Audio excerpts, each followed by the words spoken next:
Salve, galera, sejam bem-vindos a mais um episódio do Clube do Expurgo, o quadro aqui do Grande Debate. Eu sou o Raí, sou profissional de educação física, estudante de nutrição, e a gente hoje acabei de pegar aqui um dos assuntos que me mandaram lá no Instagram. Vocês voltaram a escolher o tema, né? Da última vez a gente escolheu por conta de um tema específico que a gente queria falar, né, sobre o assunto. Mas essa semana a gente já volta a vocês comandarem esse quadro. E o tema que a gente escolheu foi do Vitor Guerra. Chegar à fadiga muscular ou não em todas as séries. É um tema bacana para a gente trabalhar aqui, porque realmente tem muitas dúvidas sobre o assunto. As pessoas até não sabem o que significa fadiga muscular, né? Então, muita gente confunde aí os conceitos de fadiga muscular. Então, para começar, eu falo aqui um pouco sobre fadiga muscular, os meus 20 centavos sobre o assunto. A fadiga muscular, ela é fadiga muscular concêntrica, no caso, tá? Porque existem vários graus de fadiga muscular. Fadiga muscular concêntrica é a inabilidade de fazer uma repetição ali a mais, sem roubar peso, sem tirar carga, sem ninguém te ajudando de forma externa, né? Não que sempre gosto de repetir isso, não que essas técnicas estejam erradas, tá?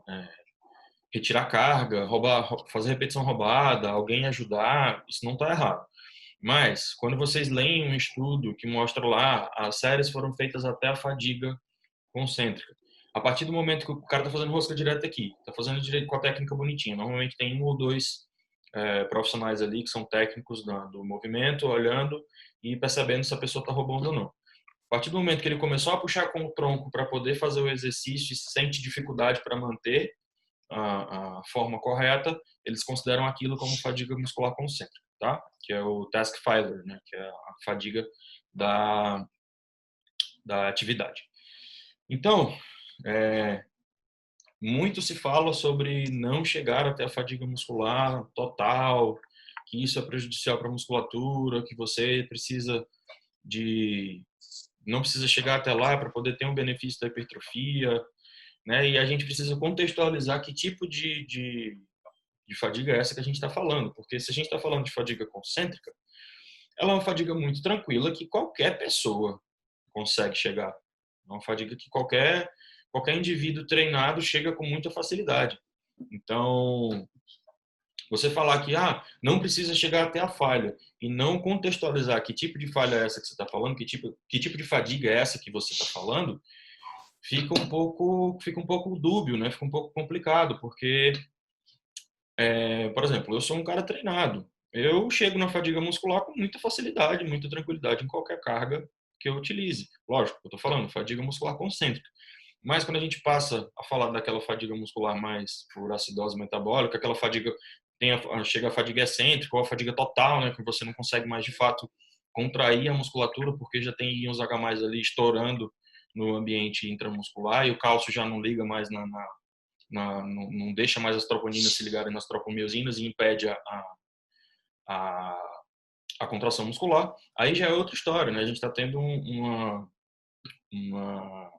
fadiga muscular gerada por conta do estresse metabólico, por conta do aumento da acidose muscular que impede a contração muscular. E esse tipo de fadiga, ele normalmente é alcançado quando a gente prolonga o exercício por muito tempo, e é aí que a gente tem que ter essa diferenciação. Porque, por exemplo, se eu estou fazendo um exercício com uma carga muito elevada para 4 repetições, eu não vou ter aquela experiência de acidose, né, aquela ardência na musculatura. Eu vou fazer 4 repetições e vou fadigar da mesma forma. Só que a minha fadiga aconteceu por quê? Porque eu não tenho mais substrato energético para poder a fibra construir ATP ali e continuar a contração. Não foi porque ela teve uma inibição dos íons cálcio, foi porque não tem mais energia. Então são fadigas diferentes que a gente tem que contextualizar. Ao meu ver, né? Qual que é a fadiga que a gente tem que tomar cuidado? Essa fadiga que a gente tem um aumento muito grande do acúmulo de resíduos metabólicos. É por isso que normalmente a gente fala aqui sobre deixar esse treino onde a gente leva a fadiga ao extremo, né?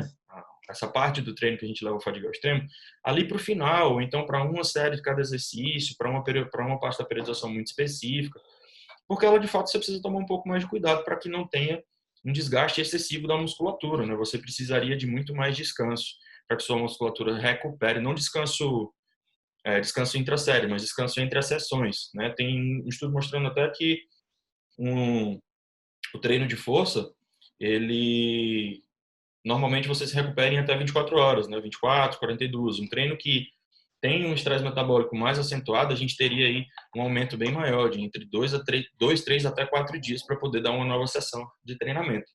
Não que isso seja aplicável para todo mundo, até porque acredito eu aqui que todo mundo treina um grupo uma vez na semana, no máximo 2, né? Mas é algo a se considerar. Então, para fechar um pouco do conceito, fadiga muscular concêntrica, na qual você morreu ali a concêntrica, mas teria você conseguiria fazer mais repetições excêntricas, você conseguiria roubar peso, daria para fazer drop. É uma fadiga que você não só pode, mas como você deve estar sempre alcançando. Porque você vai estar ali, por exemplo, você está no range de 8 a 12 repetições, né? Você vai ter ali, quando você faz até a fadiga concêntrica, vai faltar em média umas 2, 3 repetições para você chegar na sua fadiga máxima, né? E a gente já estaria dentro daquele range que tem nos estudos sobre as repetições estimulatórias, né? Que são as 5 últimas repetições finais. Então, você chegando até a fadiga concêntrica, na qual a concêntrica se prejudica, mas você ainda tem força excêntrica, você ainda consegue fazer drop, se alguém te ajudar, você ainda conseguiria fazer. Estaria dentro exatamente do range de fechar a série ali, faltando 2 ou 3 repetições até a gente chegar nas 5 repetições máximas finais. Tá? Então, a fadiga concêntrica é uma fadiga que eu acredito que a gente deva sempre buscar. E a fadiga total, né, fadiga excêntrica, fadiga completa da musculatura, deixar ali para o final do treino ou para um ponto muito específico dele, porque senão a gente precisaria de muito mais tempo de repouso, muito mais substrato energético para poder recuperar essas fibras aí desse desgaste que seria muito grande, caso seja feito em exagero, né? Então, simbora, Biso. Manda o teu. Fechou. Bom, meu nome é Vitor Biso, estudei Educação Física e sou treinador e atleta. Eu tenho algumas considerações que eu acho bem interessantes em relação à falha, que é uma coisa que me interessou muito no último tempo. Apesar da fadiga do SNC ser uma área que está sendo ainda desbravada e os seus links com o treino de força normalmente são feitos de treinos de sprint, etc. E há quem diga que não dá para fazer esse tipo de correlação, eu acho que dá para a gente tirar muita coisa daí sim. Sobre a fadiga em si, eu vou falar só da fadiga dentro de um treino pesado. Não vou abordar a fadiga lá do estresse metabólico igual o Raí falou, ele já falou tudo que tinha que falar e também eu nem considero isso treino. Então, eu vou só falar do treino pesado. Tá? Tinha que ter agulhado, né?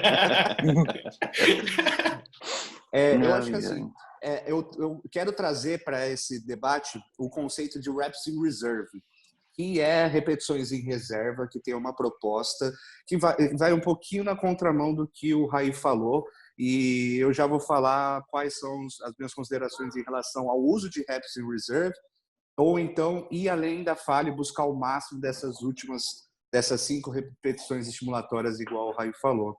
E eu acho que o ponto crucial disso tudo é a estrutura do treino como um todo. Você tem que levar em consideração qual volume de treino você está trabalhando, qual volume de treino por sessão você está trabalhando, qual a frequência de treino semanal e como está a sua divisão de treino e também as suas prioridades dentro do treinamento, certo?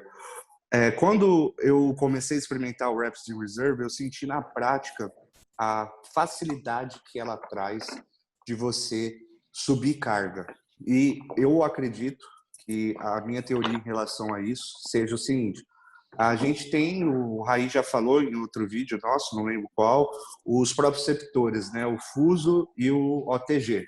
São, né, sensores que a gente tem na nossa musculatura e no tendão.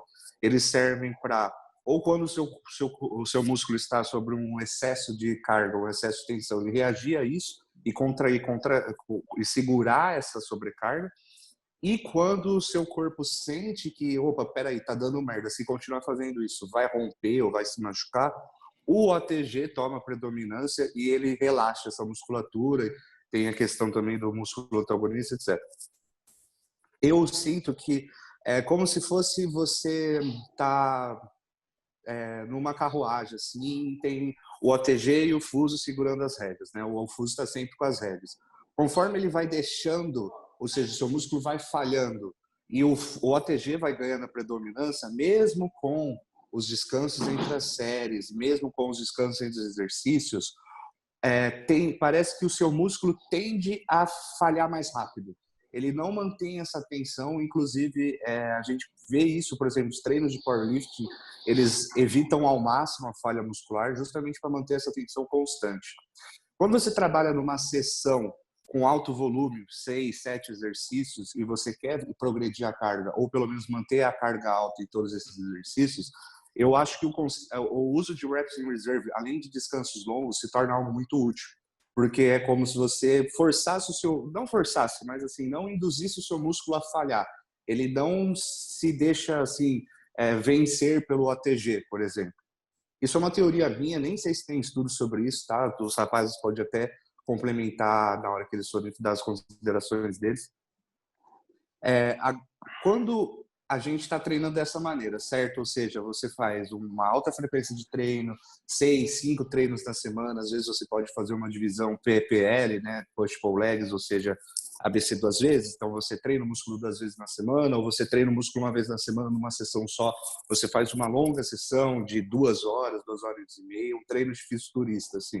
Eu testei, achei muito interessante fazer o uso de reps reserve. É impressionante como você mantém o rendimento durante o treino, o seu músculo não falha. Quando você chega naquelas últimas repetições sem ter um spotter, que você precisa de...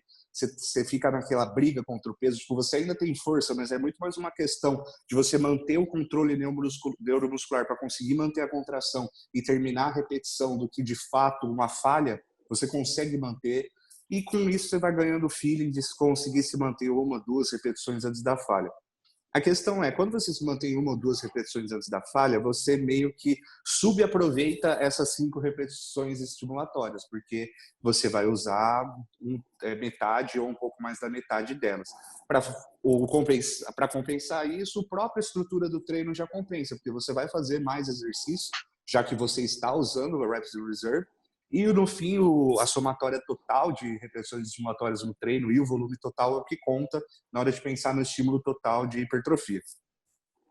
Quando você se prioriza fazer um treinamento, se propõe a fazer um treinamento, uma frequência menor na semana, um volume um pouco menor, pensando em cargas maiores, então você não tem tantos prejuízos, então, talvez uma fadiga do sistema nervoso central, ou de ficar fazendo essa troca entre OTG e fuso no seu músculo, daí eu acho interessante você se propor a fazer ao máximo, aproveitar ao máximo essas últimas 5, tentar prolongar ao máximo.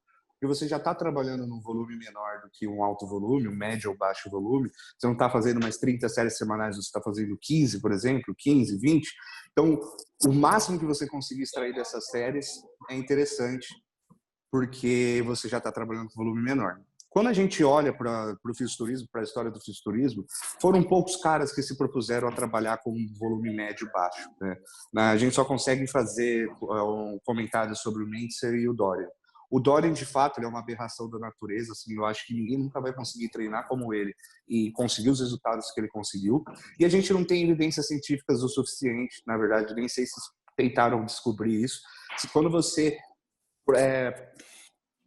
prolonga ao máximo esse alto estímulo, esse tempo sobre tensão com uma alta tensão em cima, ou seja, 80, 85, 90% de RM, passando da falha, juntando com a falha, a concêntrica com a excêntrica. Então, quando você não consegue mais levantar, alguém vai lá, ajuda você a levantar e você só segura negativa, etc. A gente não sabe se isso pesa mais do que, na verdade, a somatória total do que seria o treino de alto volume. Mas se você está treinando com volume menor, daí eu acho interessante você se propor a fazer isso, se você for um indivíduo avançado, pelo que eu falei, aproveitar ao máximo essas últimas 5 repetições, tentar transformar essas últimas 5 em 6, 7, whatever, e também porque você não tem as preocupações em relação à fadiga do sistema nervoso central e perda de força, porque o seu treino é curto, né? Não vai ser curto, mas é curto em comparação ao treino de alto volume. Então, sempre me perguntam, quando é que chega até a falha? Você acha que é válido chegar até a falha, etc. Isso nas séries de trabalho, né? Se você for fazer uma séries preparatórias, né? As feeders, enfim, warm-up, você não vai chegar até a falha. Mas daí são outros 500, a gente não vai falar disso hoje. Mas esses são os meus 2 centavos, igual o Raí falou, sobre esse assunto. Tua vez, Rafa. Minha vez? Eu achei que ia ser o último hoje. Não, hoje você tá bem aqui no cantinho.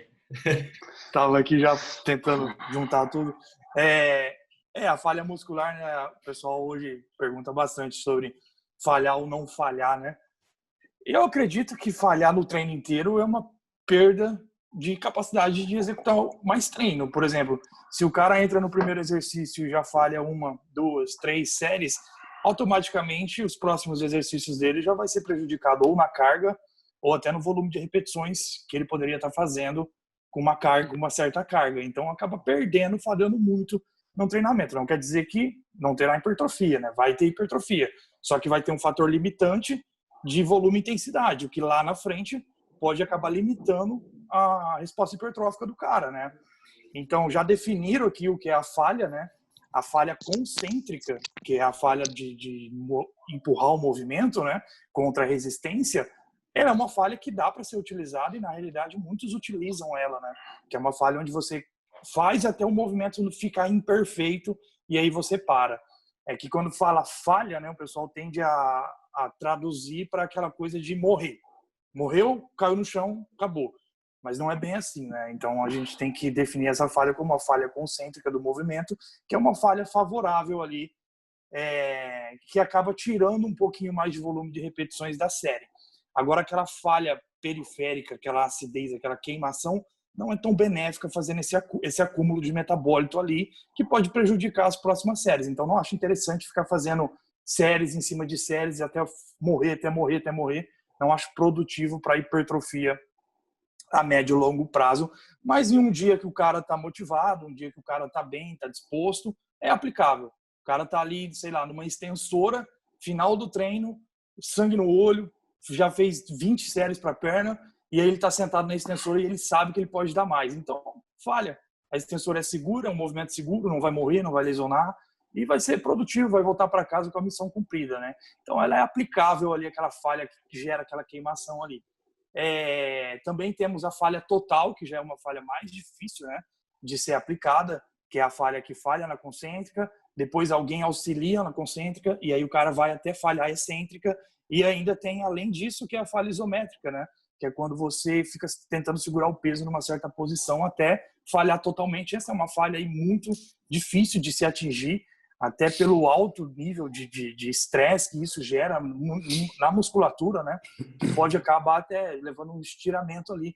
Lembrando que lesões de estiramento, de rompimento parcial ou total, elas acontecem muito por estresse em cima da musculatura. Se você gera estresse em cima de estresse, estresse em cima de estresse, treino após treino, mesmo que você não perceba aquilo, pode estar gerando ali pequenos rompimentos que não estão se recuperando, e um dia que você puxar mais para a carga ou muito a falha, pode vir a romper. Então tem que tomar muito cuidado com a aplicação dessa falha total aí, né? E a diferença de falha periférica e central, né? O Rodrigo fala bastante disso no Instagram dele também, que são duas falhas que o pessoal confunde um pouco, né? A periférica são feitas através dos metabólitos ali na região, na musculatura, né? Onde tem um acúmulo de metabólitos pelo volume de trabalho, seja por séries, muitas séries ou muitas repetições feitas de forma cumulativa, o que gera um acúmulo de metabólitos que pode bloquear um pouquinho a contração muscular ou gerar diminuição do pH, né? Aumento da acidez pelos hidrogênios.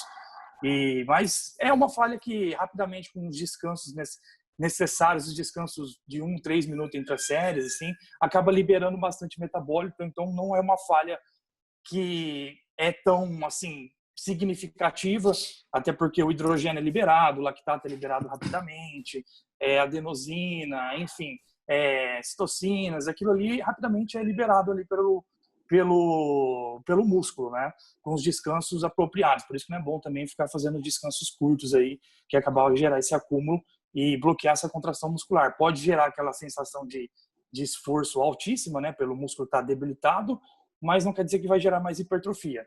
E a falha central é um sinal aferente. Então, através de receptores que o próprio tecido muscular tem, o Biso já falou de alguns, tem outros receptores, nossos receptores, por exemplo, que são receptores de dor, tem metaborreceptores, que são receptores que interagem com metabólitos do tecido muscular, da fibra muscular, que gera uma resposta aferente para o sistema nervoso central, e essa resposta bloqueia a contração, e aí vai mandar uma resposta de volta ali do sistema nervoso central, uma resposta eferente, e essa resposta vai bloquear na junção neuromuscular a sinapse, né? O impulso nervoso ali, a ligação da acetilcolina com o sarcolema, e vai bloquear a contração muscular, não vai ter despolarização ali para a excitação da célula. Então, essa falha do sistema nervoso central vem através do impulso nervoso, onde é um bloqueio de, chega, né? Tá bom, não dá mais. Então, isso acontece com mais frequência no treinamento, que é, por exemplo, quando a gente pega muita carga e você vai levantar muito peso. Para levantar muito peso, você precisa recrutar muitas fibras, e para recrutar muitas fibras, você precisa de cálcio e ATP. Então, quando você tem uma grande necessidade disso, e você não consegue gerar um impulso... Caralho. Ou é a mãe dele, ou é o gato. É o gato. Estão matando um gato aí, cara. Você pisou no gato, mano? Não, porta fechada. Põe o gato aí na live aí. Dá um bisu no gato, cara. Tô com fome, filha da puta. Bota minha comida. Puta que pariu. Então, já tomou muita descontração do debate, né, cara? Bom, retomar aqui essa questão de levantar a carga, né? Quando você não tem cálcio e ATP suficiente, você não vai conseguir recrutar uma grande quantidade de fibras para a contração muscular, ou você não vai ter um impulso nervoso, um sinal tão forte para ter excitação celular para levantar e recrutar aquelas fibras, até porque o impulso nervoso é necessário para o recrutamento das unidades motoras e recrutar mais fibras. Então a gente tem dois tipos de falhas aí que é bem cogitada, são falhas que em estudos que mostram que, descansar 30 segundos, 60, 90 segundos, quanto maior o descanso, maior a recuperação dessas falhas, que são falhas momentâneas também, não são falhas persistentes. Vai ser uma falha persistente quando o indivíduo está treinando, sei lá, há muitos meses, com frequência e volume muito alto, que pode gerar um certo desgaste, nesse sistema nervoso central e acabar prejudicando no treinamento. Então, por isso que é feito momentos de deload também. Então, a questão de falhar para hipertrofia não é uma prioridade. Inclusive, o Biso falou sobre as repetições que antecedem a falha, né? Muitas vezes em treinos de alta intensidade, bastante estudo mostra que em treino de alta intensidade, acima de 80% da repetição máxima, não tem a necessidade de falhar, que isso não impacta na hipertrofia. Falhar ou não vai impactar na hipertrofia lá na frente em indivíduos treinados. E até iniciantes também, né? Pode ser aplicado isso. Então, alta intensidade não tem exigência de falhar. Agora, treinos com intensidades menores, quando eu falo intensidades menores, é menos de 60% de uma repetição máxima, ou seja, mais de 20 repetições bem feitas numa série, aí já tem uma exigência de falhar para ter o maior recrutamento de unidades motoras, de fibras, e assim atingir hipertrofia. Só que esse treino gera um acúmulo de metabólitos que, se for um efeito cumulativo, treino após treino, pode acabar prejudicando os próximos treinos e a recuperação entre um treino e outro, o que vai limitar a hipertrofia lá na frente, né? Rodrigo? Então, vamos lá, né, cara? Agora que já teve a participação no gato, já deu uma quebrada, tá tudo bem. Ele já falou que acha, então... Ele já falou que acha, queria corrida lazarento. Então, cara, hoje em dia, quando a gente fala na falha no treinamento, realmente não tem mais como a gente desassociar desse conceito das repetições estimulatórias, né? E para o pessoal que está meio perdido, vou falar um pouquinho para eles o que realmente isso significa. Em teoria, assim, o modelo de repetições estimulatórias ele foi proposto para preencher alguns buracos que explicavam que seriam para exemplificar porque você tem uma hipertrofia parecida com 5 repetições máximas ou com 30 repetições máximas. Em teoria, as últimas 5 repetições que precedem a falha são repetições onde você vai ter uma velocidade lenta de contração e, ao mesmo tempo, vai ter uma ativação das unidades motoras de alto limiar.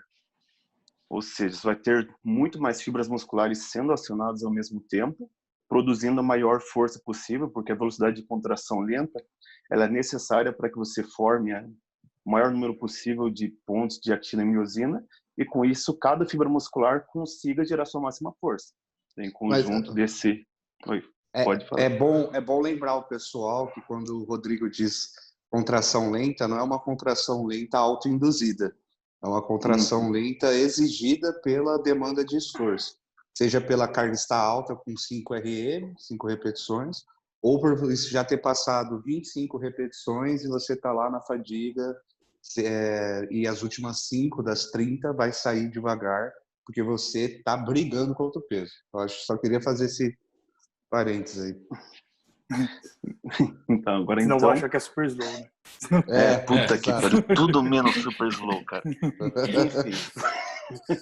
Porque quando você reduz deliberadamente ali a velocidade da repetição, você não vai ter essa ativação adequada das unidades motoras de alto limiar. Você pode até aumentar a tensão mecânica, a força produzida por cada fibra, pelas fibras que estão trabalhando, mas vou ter muito menos fibras trabalhando. Então a tensão mecânica geral no músculo fica reduzida, porque justamente as unidades motoras de alto limiar não estão ativas e as maiores fibras e o maior número de fibras não está sendo recrutado.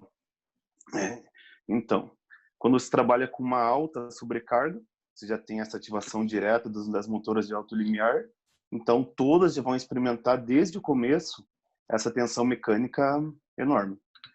Só que quando você trabalha com alguma sobrecarga mais baixa, as primeiras repetições, digamos, seriam repetições não inúteis, mas muito menos eficientes para a hipertrofia, porque não ia estar tendo essa ativação das unidades motoras de alto limiar.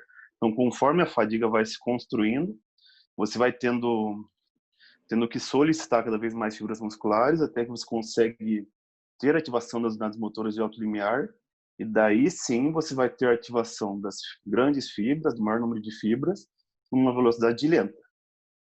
E assim sim gerando uma alta tensão mecânica. Só que sobre esse ponto das repetições estimulatórias, ter esse número entre 5, às vezes foram 7, mas 5 foi o número que se adotou por ser, posso falar, não tão longe da falha, você acaba não tendo um impacto proporcional à hipertrofia. Não é porque você tem 5 repetições estimulatórias que as 5 vão contar da mesma forma para você ter esse impacto hipertrófico. Como eu posso falar? Eu posso exemplificar em números. Digamos que eu parei ali faltando 5 repetições para falhar. O impacto hipertrófico foi 1. Se eu parei faltando 4 repetições, o impacto sobre a hipertrofia foi 3. Se eu parei faltando de 3 a 2 repetições, o impacto sobre a hipertrofia ali já foi para 10. Então, se eu fui até a falha total, o impacto sobre a hipertrofia saiu de 10 para 12, 13. Aí já entra no ponto, pelos estudos que mostram quando a falha total e para 2 repetições antes da falha total, acaba não tendo essa hipertrofia, não tem um impacto tão diferente sobre a hipertrofia. Porque só de você chegar tão próximo assim da falha, você justamente já tem um impacto hipertrófico excelente. Então, o problema de você realmente ir sempre até a falha, como o Biso falou, como o Raí falou, como o Rafa falou, se você vai sempre até a falha total, você acaba tendo uma fadiga tanto central quanto periférica muito maior, o que acaba impactando no teu desempenho no treino ao longo do treino. Se você acaba sendo muito precoce, indo até a falha, realmente o seu treino no final acaba não rendendo muito. Então, o que eu acho interessante é justamente, digamos, você vai trabalhar ali 3 séries, 4 séries no exercício, tirar apenas uma série para fazer até a falha total, as outras você chega perto, ou adota o que é o conceito que o Vitor Biso tem falado tanto, usar os warm-up sets, depois feeder sets, de usar falha total apenas para 1 ou 2 séries nos working sets ou top sets. Então é o que eu acho mais interessante. Então, quer continuar, Raí? Sim, tem algumas considerações aqui para fazer. Eu vou começar aqui com uma coisa que eu acho que algumas pessoas já devem ter percebido que isso acontece, mas eu nunca expliquei. Pessoal, no meio do vídeo tem um cortezinho aqui, porque a gente é pobre, a gente não paga o Pro do aplicativo, aí tem o tempo limite. Mas vamos lá. Bom, vou contextualizar aqui algumas coisas. Enquanto vocês estavam falando, eu estava aqui anotando, porque se fosse depender da minha memória, Ave Maria. O Biso comentou sobre a inibição do órgão tendinoso de Golgi, né, para a questão do ganho de força, e é inclusive um objeto de estudo para algumas áreas, principalmente do levantamento de peso olímpico, porque parece que existem alguns fatores genéticos que influenciam isso, e por isso que existem algumas aberrações da natureza, como por exemplo o Thor. O Thor, ele não tem estrutura para ser um cara forte, porque ele tem uma envergadura gigante, o cara tem 2 metros e tanto de altura, então a trajetória da barra é muito maior do que qualquer outra pessoa normal, e mesmo assim o cara consegue fazer um terra com 501 quilos, né? E 501 que com toda certeza, se ele voltasse com força e desse uma pancada no chão, ele subia de novo, ele subia mais um. Então, para essas aberrações genéticas, então, lógico que infelizmente não tem como pegar esses caras da elite do treinamento de força, né? Porque enfim tem muito uso ergogênico envolvido e o Conselho de Ética jamais iria permitir. Mas já tem alguns estudos aí mostrando sobre alguns fatores genéticos que influenciam, que algumas pessoas têm a capacidade de inibir com mais facilidade o órgão tendinoso de Golgi, no qual o que é que acontece? Quando o músculo ele tá muito tensionado, tem uma tensão muito grande ali em cima do músculo, o órgão tendinoso de Golgi ele ativa e promove o relaxamento, como o Vitor Biso falou. Algumas pessoas têm a capacidade de neuralmente inibir essa ativação. Antes que ele comece a ser ativado, algum fator genético vem lá e inibe essa ação, ele não é ativado de forma tão rápida, ele atrasa essa ativação do órgão tendinoso de Golgi e a pessoa consegue ter um potencial de força muito maior. Isso está um pouco relacionado com alguns fatores pré-históricos também, por exemplo, em momentos de luta e fuga, esse órgão tendinoso de Golgi era inibido para que a pessoa pudesse, por exemplo, continuar fazendo força no momento de perigo, entendeu? Tem uma pedra em cima dele, um jacaré fechou com a boca na tua mão.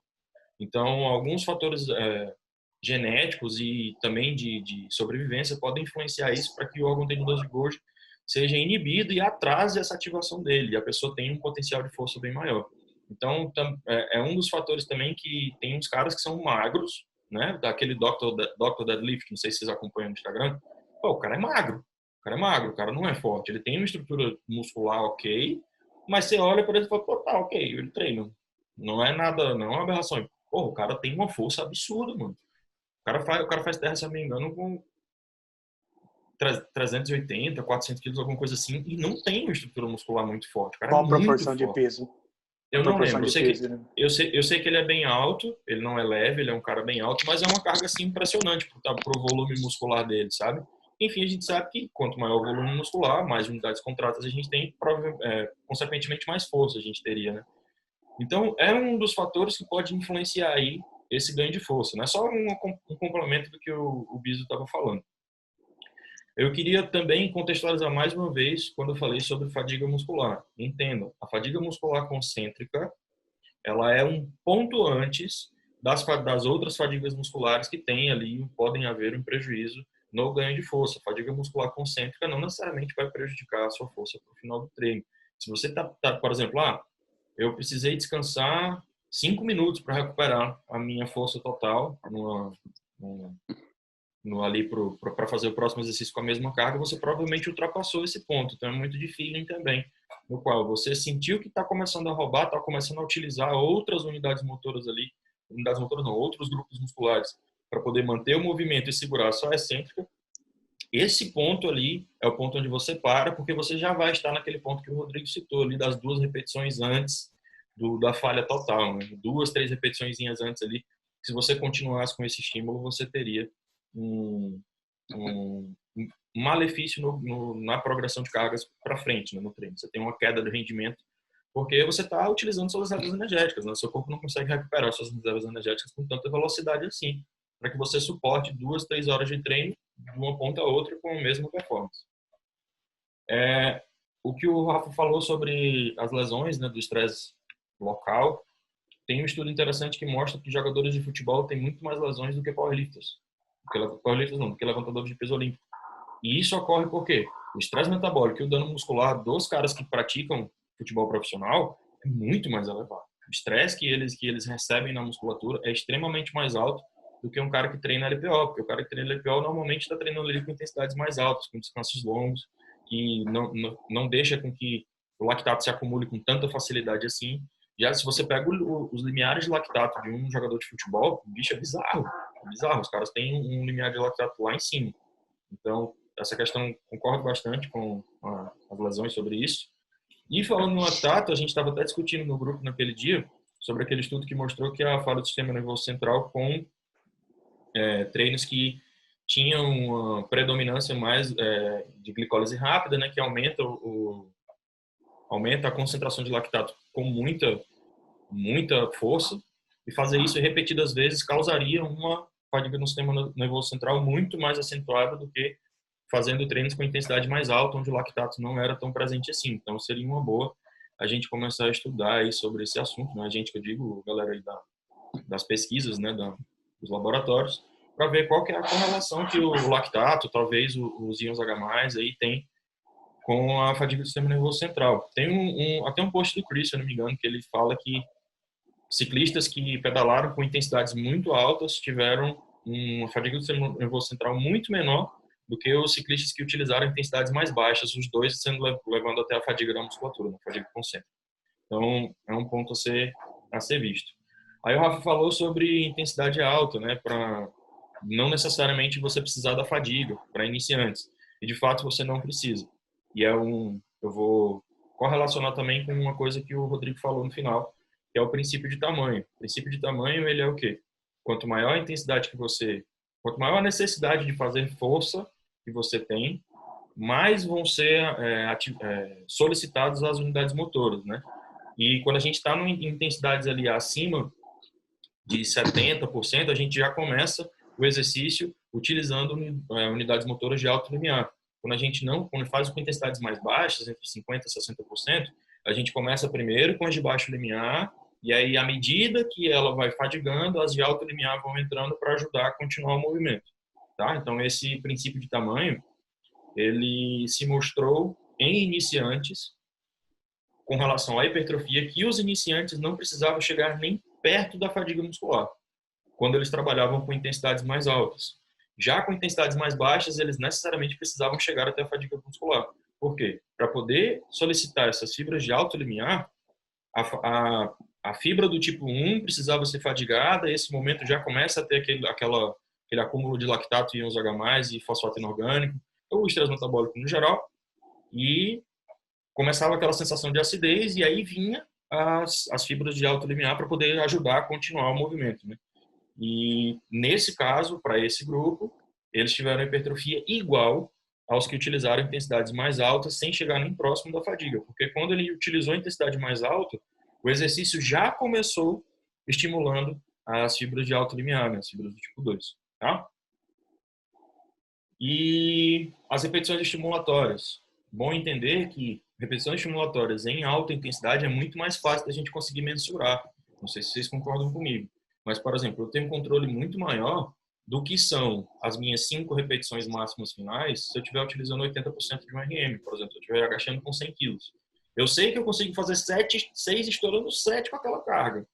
Se eu colocar 50, a diferença entre fazer 25 e 30 talvez seja apenas um dia que eu acordei bem. Um dia que eu não acordei bem, eu consegui fazer 25. Um dia que eu acordei bem, eu consegui fazer 30. Então, eu abro um leque muito maior aí das repetições estimulatórias quando eu estou fazendo em intensidades mais baixas, e isso é um pouco perigoso, porque eu posso extrapolar esse negócio a um ponto que seja deletério para a musculatura, né? Que eu perca força, que eu tenha redução aí do potencial de recuperação dessa musculatura, tá? Então, é bom a gente ter isso em mente, porque com intensidades mais altas, além da gente não precisar estar chegando até a fadiga total, não precisar de estímulos exagerados, né, para não causar o chamado burnout das fibras musculares, a gente tem um controle muito mais fácil do que são as 5 repetições estimulatórias do que não são. Você tem um manejo bem melhor. Falhou aqui concentricamente, falta eu conseguiria fazer mais umas 2 roubando aqui, então tá bom, eu tô no meu limiar, ok. Se eu fizer mais 2, o ganho de hipertrofia não vai ser tão grande, provavelmente eu perca força lá nos exercícios da frente, então não vou precisar chegar até isso aqui e vou me preocupar mais com a minha carga, com o meu volume de treino. Com intensidades mais baixas vai ficar bem mais difícil você controlar isso, porque o range de repetições vai aumentar muito, né? Um detalhezinho, tomou um pré-treino, tem um amigo ajudando, dormiu bem, fez sexo de noite, tá show de bola, tá com a cabeça tranquilona. Você fez mais repetições ali e nem sentiu. Então, leve isso em consideração também. Vai, Rafa. Pô, e eu? É porque tu foi pra baixo agora. Caralho, mas tem que seguir a ordem. Tem que seguir a ordem. Pode falar. Eu tenho 3 pontos para falar e um questionamento aí para jogar para vocês. O primeiro, que eu concordo com a Raí em relação a ser muito mais fácil você mensurar a sua fadiga quando você trabalha com altas cargas, até porque a partir do ponto que você passou de 20 repetições, a tolerância à acidose varia muito de pessoa a pessoa, e uma pessoa com baixa tolerância à acidose às vezes pode parar muito antes da fadiga real das últimas 5 repetições, só unicamente pelo desconforto. E se ela trabalhasse com uma carga que forçasse ela a falhar antes das 8 repetições, ela com certeza teria a certeza que ela trabalhou dentro desse range de repetições. O segundo ponto, em relação ao que ele falou das aberrações da natureza e também do ATG, etc., vocês falaram que não é acumulativo, só se for em um processo muito crônico. Eu acho que na prática talvez possa ser que existe até uma adaptação neural quando você previne o seu músculo de ativar o ATG e briga com o peso, porque se você não chega até a falha, você vai se manter mais vezes forçando o peso naquelas repetições em que você tem que brigar com o peso e assim criar conexão neuromuscular. Eu acredito que isso tem muito a ver com o treino de powerlifting, porque a própria repetição de um supino no powerlifting, ela não tem o movimento elástico, então é o tempo todo brigando contra aquela carga, então o cara tem que ter um grande controle neuromuscular. Então eu acho que o conceito de reps in reserve pode ser usado de maneira muito estratégica quando a pessoa quer ganhar força, quando ela sente essa dificuldade de, quando chega perto da fadiga, manter a contração. E falar sobre o que o Raí falou, das pessoas destreinadas quando trabalham com altas RMs, né? Elas conseguem ativar as unidades de alto limiar sem nem chegar perto da fadiga. Então, se a gente parar para pensar, a melhor maneira de você aproveitar o começo do treino de uma pessoa é você botar ela de fato para trabalhar com 70% da RM dela, porque talvez, assim, em relação a repetições estimulatórias, nós treinados temos 5 e às vezes uma pessoa nessa circunstância tem 10. Então imagina o quanto de estímulo você pode dar se beneficiando da pessoa ser destreinada. E o que eu queria perguntar para vocês, o que vocês acham, é o seguinte: quando a gente fala de chegar até a falha, eu acredito que dentro de uma execução perfeita, tem 2 maneiras de você chegar até essa falha. E com a mesma carga, se você fazer um movimento contínuo, com um leve aproveitamento da força elástica do movimento, você vai chegar até a falha com um tanto de repetições. Se você fazer esse mesmo movimento, fazendo um dead stop, por exemplo, eu não acho que precisa ser igual 0.04 segundos e contar e etc. Se você faz só um dead stop, igual o powerlifter, por exemplo, no supino, desceu, não fez o movimento elástico, deu uma paradinha e subiu. Isso já é suficiente para você tirar o movimento elástico. Com certeza, com a mesma carga, você vai fazer menos repetições. O que vocês acham que seria o mais interessante? Até que ponto? Quais são as considerações de vocês sobre isso? Já passo para você aí. Porque se a tensão muscular ser equivalente, mesmo com uma carga diferente, para um mesmo tanto de repetições, então com a paradinha você botaria um pouco menos de carga, é uma maneira muito inteligente de você fazer exercícios pensando para preservar a lesão e etc, né? Então, pode falar, Raí. Eu tive essa discussão uma vez com um professor meu na faculdade, que eu concordo que seja utilizado a força elástica da musculatura para powerlifting, né? Porque o powerlifting, qual que é o objetivo do powerlifter? É levantar a carga, numa técnica correta. Então, se ele utiliza a força elástica a favor dele, ok. Eu prometo que eu vou ser breve para vocês terem tempo também de falar. Já no bodybuilding, não. Inclusive, eu estava conversando com o Rafa esses dias, foi mais atrás do assunto, né? Que a titina, ela também tem um papel de mecanorreceptor, né? Então, quando a gente tem uma correta ativação, uma correta tensão ali da titina, a titina é uma molinha que fica atrás das estruturas contráteis, e é ela quem faz essa força elástica da musculatura, né? É ela quem promove essa força elástica.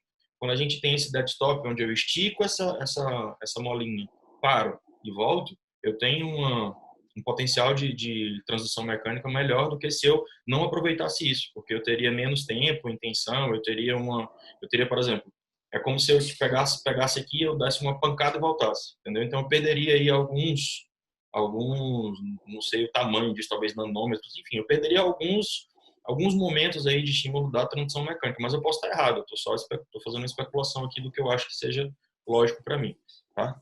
Vai, Rafa, assim, manda bala aí. Sobre a questão do bis aí, cara, eu uso automático, eu não fico pensando em ponto zero, porque os outros ficam falando ponto zero, mas não acho que é uma técnica assim, pô, que técnica evolucionária, mas é igual o Biso falou. Muitas vezes, principalmente no supino, eu tenho um rompimento imparcial aqui e eu fico muito melhor sem a força elástica do que com a força elástica no supino. Então, eu desço, ainda mais com mais carga. Com mais carga, eu tento fazer a paradinha aqui e depois eu faço essa transição de força, que é como o Rai falou, essa questão da titina ali. E tem outras fibras também, outras proteínas ali também com função nessa transição de força, que é importante. Por exemplo, às vezes quando o cara faz uma paradinha, ele consegue eu não consigo definir isso, uma conexão para transmitir essa força, para empurrar mais facilmente, ao invés de aproveitar a força elástica. É lógico, a força elástica você tira um pouco daquela sobrecarga nessa transição, porque você vai fazer aquela batida, né? Mas quando você dá a paradinha, você aumenta aquela tensão. E não sei, para mim eu me sinto melhor ativando com um pouco mais de força para empurrar quando eu dou essa paradinha. Diferente do agachamento. Quando eu faço o agachamento com a parada embaixo, eu faço e aí automaticamente eu já perco um pouco da força de subida. Então no agachamento eu costumo usar um pouquinho mais esse trabalho dinâmico, porque no agachamento a gente tem um trabalho de vários grupos musculares que estão movimentando ali as articulações, então a gente tem uma força melhor de transição de movimento ali. Então no agachamento eu não costumo usar não, mas no supino eu costumo usar, no bíceps muitas vezes eu costumo usar.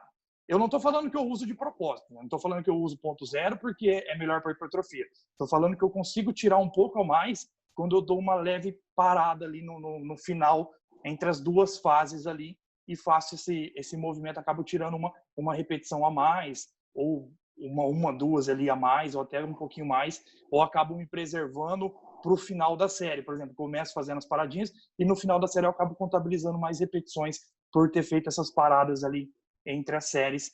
Lembrando que eu faço isso com mais carga, eu não faço isso com cargas de 20 repetições, faço isso com cargas de 10 repetições para menos, para conseguir extrair mais. Não consigo explicar isso, mas eu costumo aplicar isso. Não falo de paradas de 3, 5 segundos, falo paradas de 1, 2 segundos no máximo.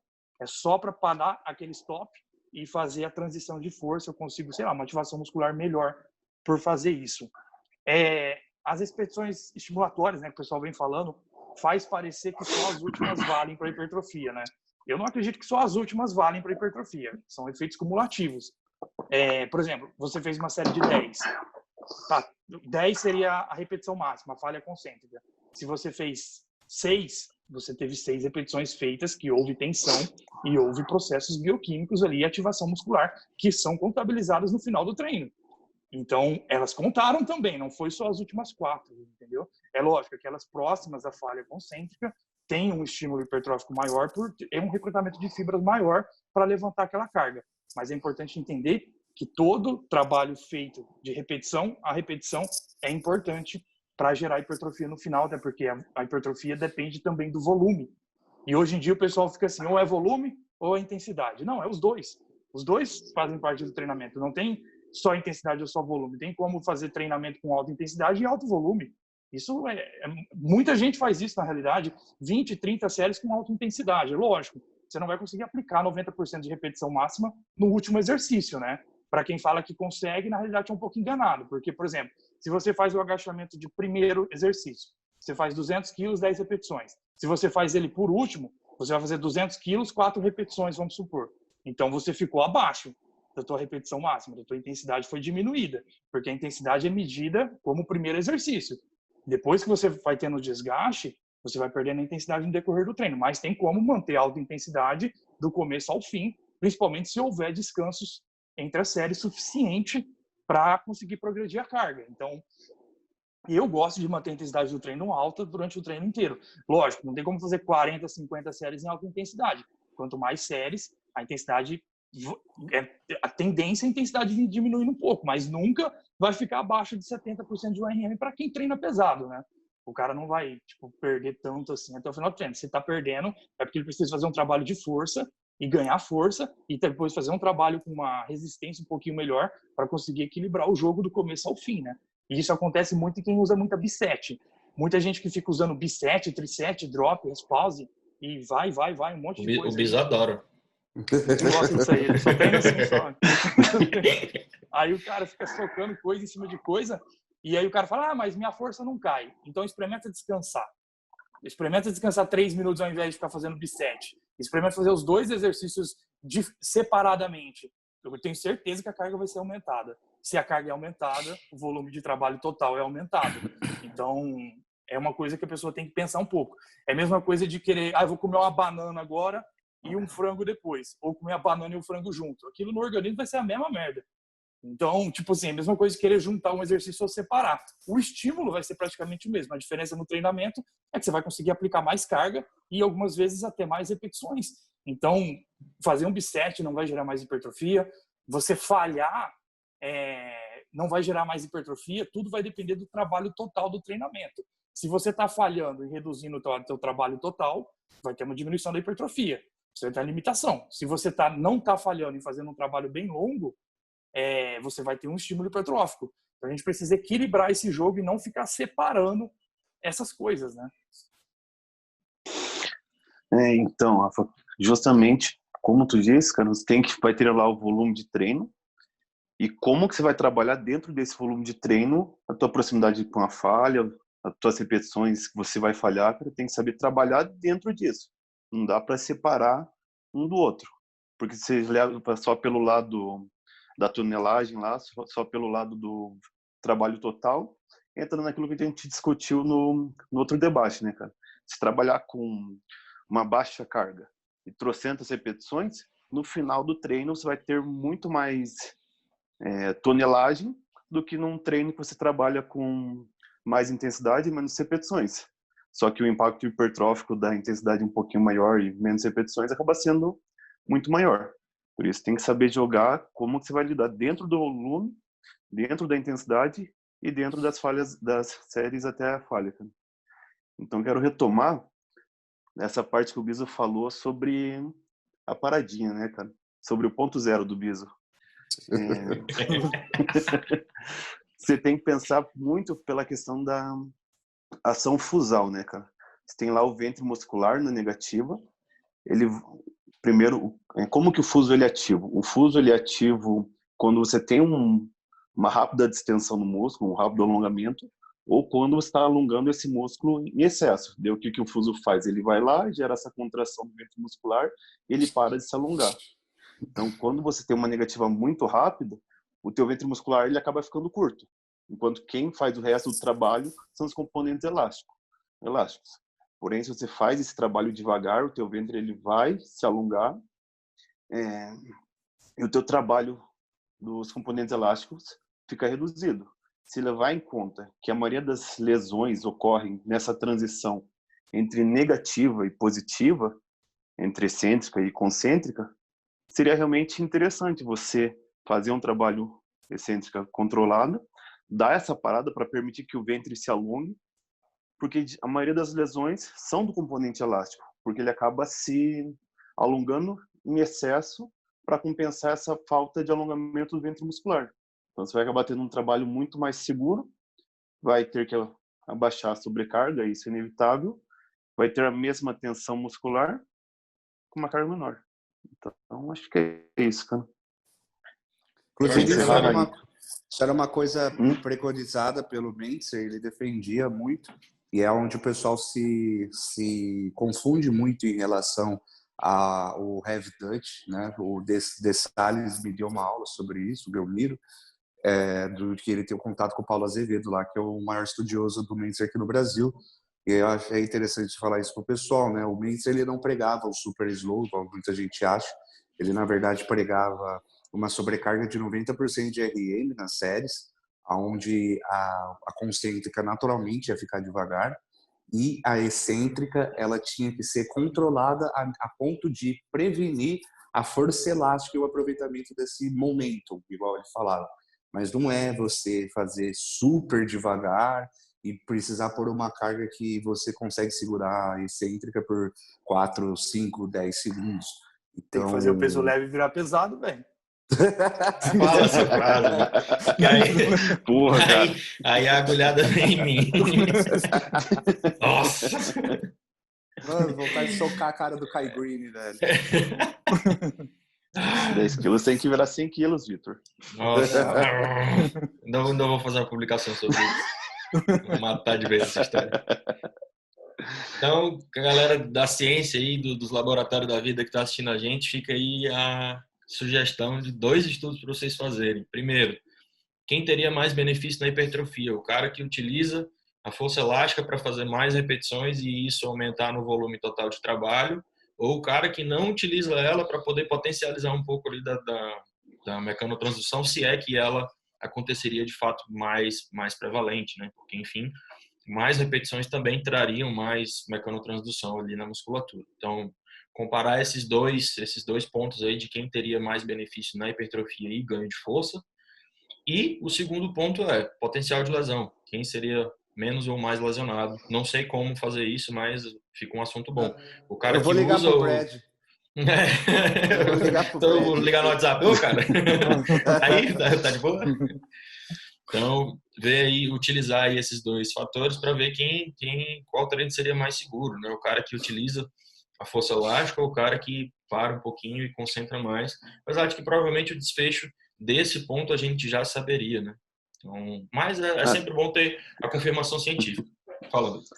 Tem que salientar uma coisa também, né, Ray?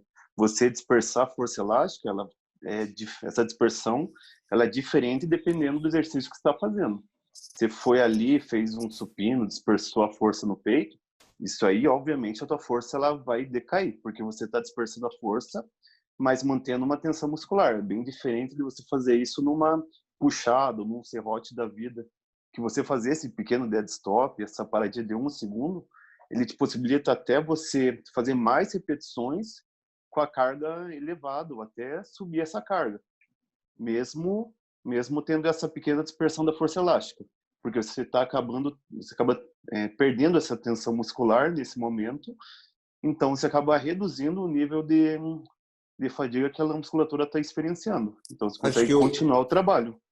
O Rodrigo também, né? O que o Rodrigo também, que eu acho que ele está pensando também é que esses movimentos em que a negativa está livre, não tem nenhum limite articular, como remada, puxada, você acaba descansando um pouquinho.